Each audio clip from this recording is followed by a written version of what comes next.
So let us start with the system of forces in 3D. But before that, let us consider a single force. Okay, so as you can see in the figure, we have considered a reference strength XYZ as a Cartesian coordinate system only we have considered. And then we are considering any force F in this plane. Any force F in this plane. And this is what we are showing here. Okay, and along with it, we are considering theta to be the angle between F and the vertical direction. Okay, so this is theta. And also we are considering the angle phi, which is nothing but the angle between azimuthal plane containing F. What is the azimuthal plane here? This one. If you consider the ZA, P, Q, O. So here ZA, P, Q, O, ZA. This is your azimuthal plane. This is your azimuthal plane containing F. Containing F. So this azimuthal plane, as you can see, this one, this green color thing I have given intentionally, it is making an angle with this vertical plane, that is the XZ plane. X. That is actually the XZ plane. You see, I am not possible with all these specific points. So XZ plane, it is making an angle phi.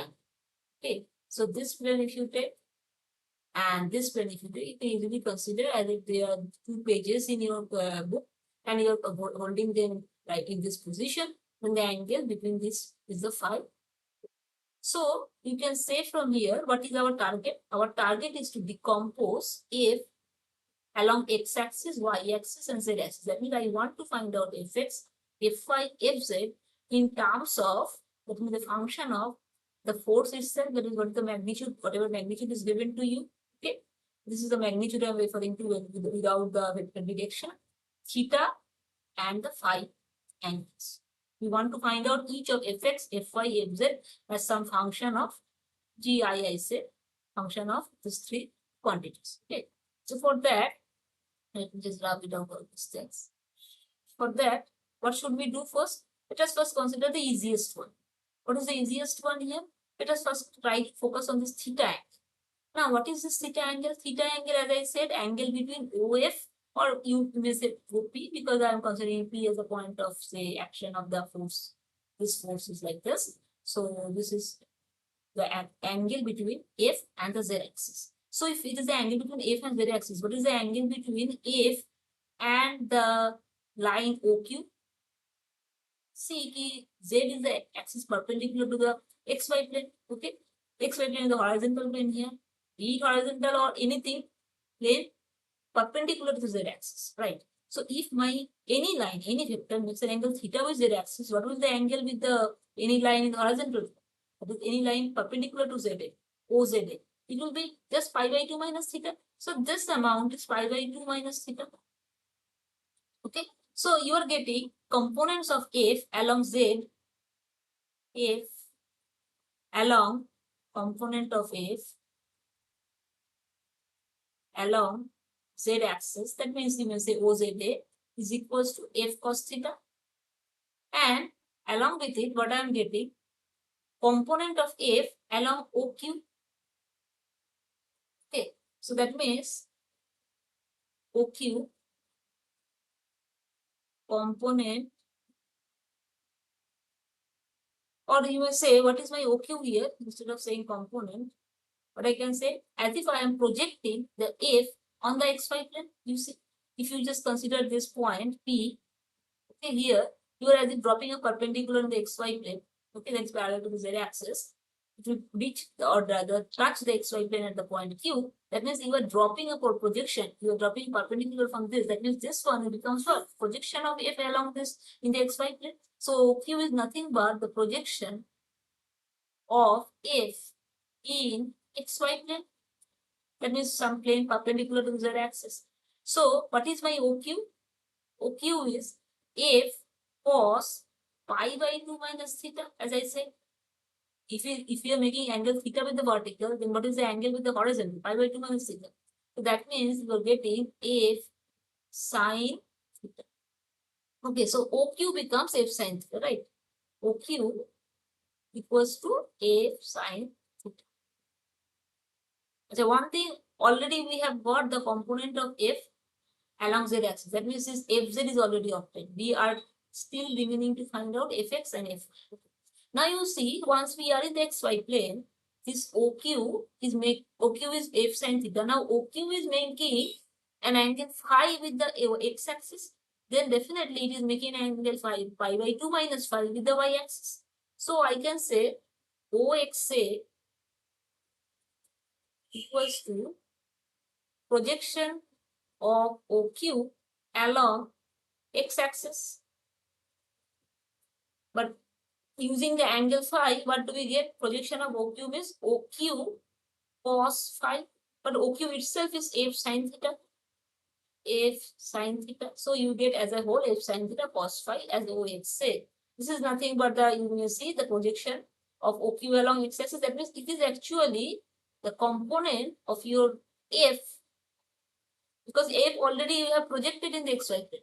So it is a component of f along x-axis. Similarly, the component of f along y-axis will be what? This one.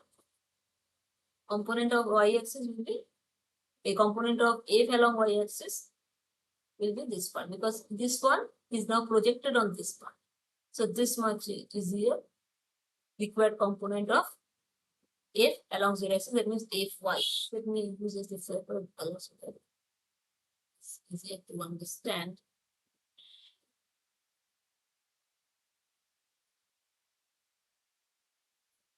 So component of it, this is fy along y-axis, and this part OXA, let me draw from here, OXA, this part is component of f along x-axis. That means as per our notation, this is fx.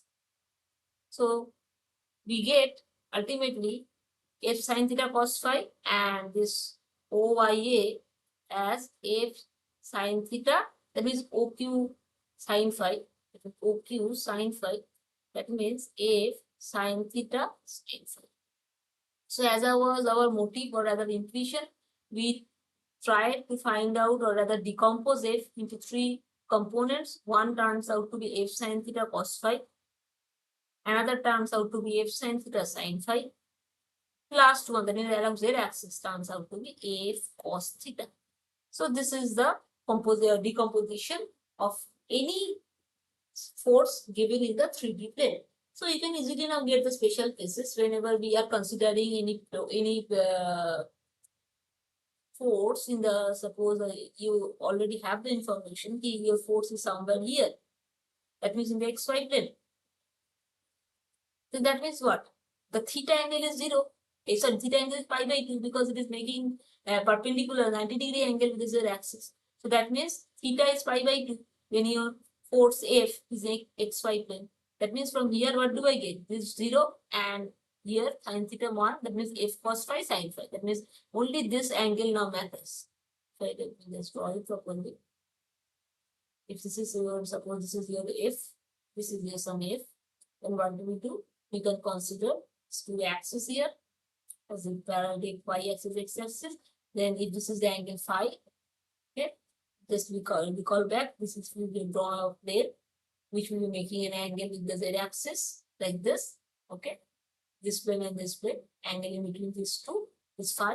So here you can again just decompose using this phi angle. This is your f sin phi, that is along y-axis, and this is your f cos phi. Sorry, f cos phi. That is ultimately your f becomes, in this case, f becomes f cos phi, f sin phi. Likewise, you can consider your f to be in here somewhere here. You can then what will become? You will get components in x-axis coordinate and z-axis part, but not in the y-axis part. That means you will be getting from here. You can see if you get like this, then phi will be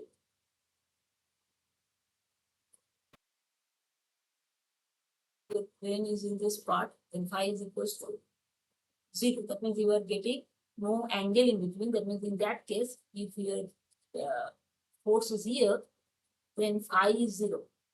phi is 0. Phi is 0, then what you are going to get from this? Cos phi will be there, sin phi will be 0.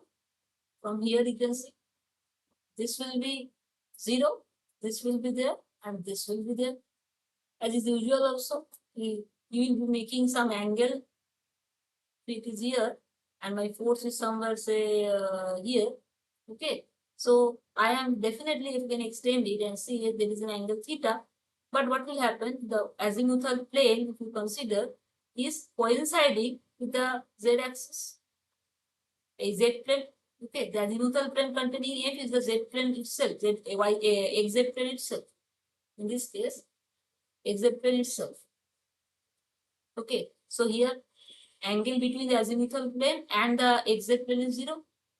So that means what? If phi is 0, then just simply you can plug it in here to find out if you will get F sin theta and F cos theta.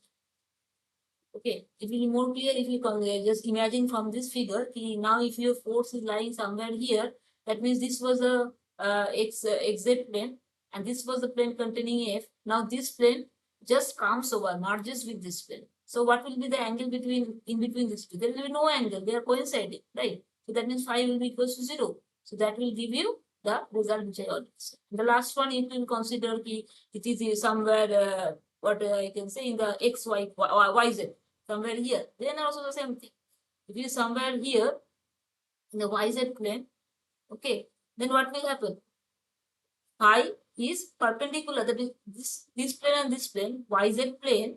If it is in, suppose the last will let us consider separate so that you can understand better. So suppose my f, this is x, this is y, this is z. So this is your exact plane. And my force is in this plane, yz. Now yz plane and xz plane, what is the angle in between these two? This is pi by 2, right? Now your azimuthal plane containing F is the yz plane. Okay. So azimuthal plane containing F is making an angle with the xz plane. What is the angle? Pi by 2. So that means here phi equals to pi by 2. Whereas this theta will be something as per the information provided, whatever the angle it is making with the particular direction. Okay. So if you plug it, if phi equals to pi by 2, again in the standard or general form of these components, what you can find out? This part will vanish. This part remains, becomes f sin theta and f cos theta. So in that case, there will be no x coordinate, only y coordinate, z coordinate given by f sin f sin theta, f cos theta. So that is how we find out the components of any force given in a three-dimensional space. Okay.